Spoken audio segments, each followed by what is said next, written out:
இக்காலத்தில் அனைவரும் உணர்வு ரீதியாக மிகவும் புத்திசாலிகளாக இருக்கிறார்கள்.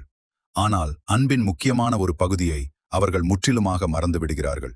அன்பு என்பது இன்னும் தன்னை தேடிக் கொண்டிருக்கும் ஒருவரிடம் பொறுமையாக இருப்பதாகும்.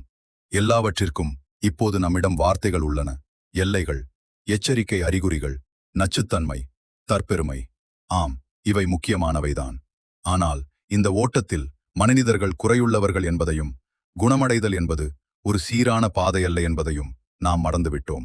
ஒருவர் உங்களை ஆழமாக நேசிக்கலாம், ஆனால் அவர் இன்னும் முழுமையானவராக இல்லாமல் இருக்கலாம். மனிதர்கள் எல்லா வகையிலும் சரியானவர்களாக, சுமைகள் இல்லாதவர்களாக இருக்க வேண்டும் என்று நாம் எதிர்பார்க்கிறோம்.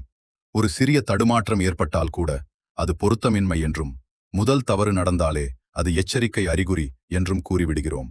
இது உண்மையான அன்பல்ல. இது ஒரு சிறந்த பொருளை தேர்ந்தெடுக்கும் ஷாப்பிங் போன்றது. உண்மையான அன்பிற்கு பொறுமை தேவை. ஒரு மனிதன் மெல்ல மெல்ல வளரும்போது அவரோடு கூடவே இருப்பதே அன்பு. இரு குறையுள்ள மனிதர்கள் ஒருவருக்கொருவர் முயற்சி செய்ய தயாராக இருந்தால் ஒரு உறுதியான உறவை உருவாக்க முடியும் என்பதை புரிந்து கொள்வதே அன்பு. குறைகளே இல்லாத ஒருவரை தேடுவதை நிறுத்துங்கள். அப்படி ஒரு மனிதர் உலகிலேயே இல்லை. மாறாக தனது குறைகளை சரி செய்து கொள்ள தயாராக இருக்கும் ஒருவரை தேடுங்கள். அதுதான் உண்மையான வித்தியாசம்.